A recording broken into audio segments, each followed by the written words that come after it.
Yeah, so your mind is not your worst enemy.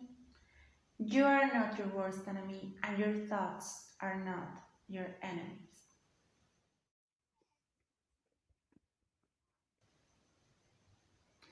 Hi, I am Thais. Welcome to Lilith Zone. I'm so happy to have you here. Let's get this out of the way. Your thoughts cannot be your enemies. Your mind is not your enemy. You are not your own worst enemy. I know it sounds cool to say it. It even sounds enlightening. Like, oh wow, yes, I've been my worst enemy. I have to do something about this. But the truth is, this only fits into the story that you are your enemy, that you are not worthy, that it fits into the story of self loathe. So it's not really a helpful story. Let's let's start by understanding your mind. Your mind is there to agree with you, to protect you. Nothing you've ever done, you've done it with the intention of being bad for you. We are always doing what we deem is best in the moment. Can we be wrong? Hell yeah. But this doesn't mean we do it on purpose, even though we consciously know it's not a good choice. In the back of our mind or in some story, we do believe we're gonna get something out of it, and that's the best choice for what we want. Can we be stupid about it? Yes. Um, but let's understand the mind like an overprotective mom. A mom that tells their kids not to go into the woods because there's a monster. Well, is this true? No. Is it doing it because she thinks that's the only way to keep them safe? Because she truly believes the woods are bad or full of dangers? Yes. So now, what's the deal? I know a lot of people tell me, um, well, this is my familiar path. This is the way I grew up. This is how I was bred. And yeah, all these things are true. But here's the deal about familiar thoughts or familiar patterns or just what's familiar for you and natural for you. Have you ever known, or maybe you are one of those people, I know I am, that say, this person is my brother or sister from another family? They are my elected family? Well, this is because you bond with them.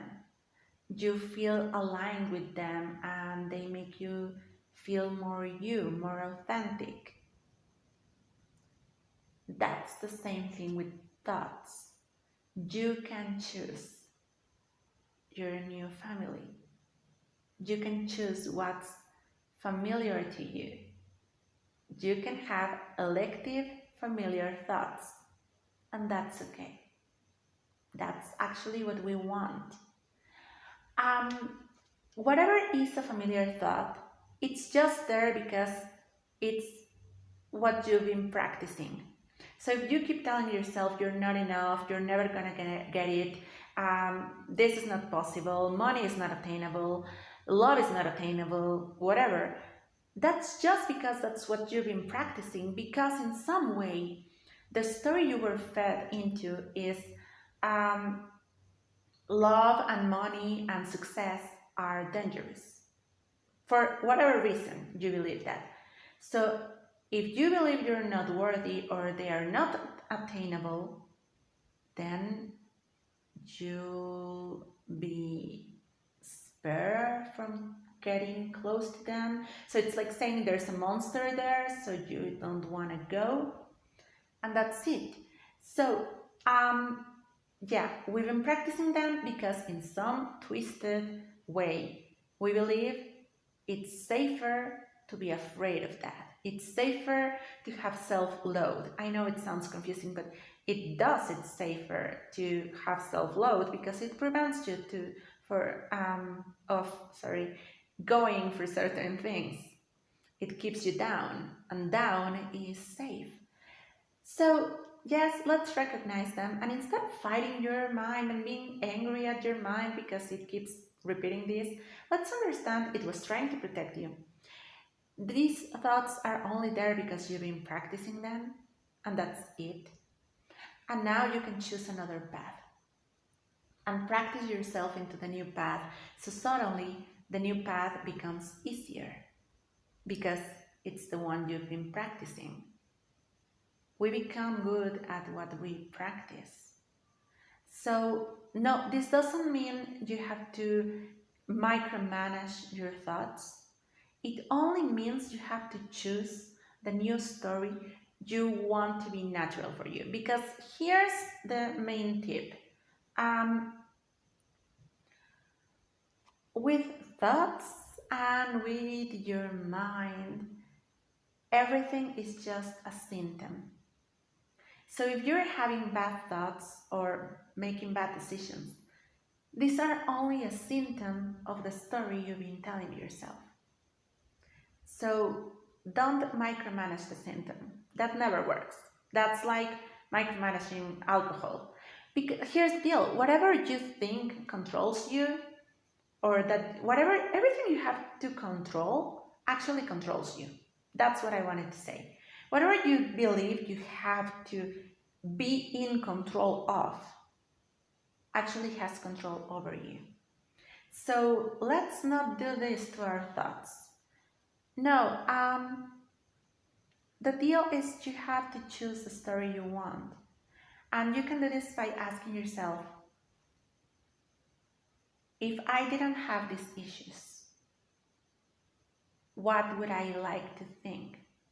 So it is normal for me to have money. Money is natural, money is normal. It's not an affirmation of, yes, I can have money, yes, I can have money, I have money, I have money, I have money.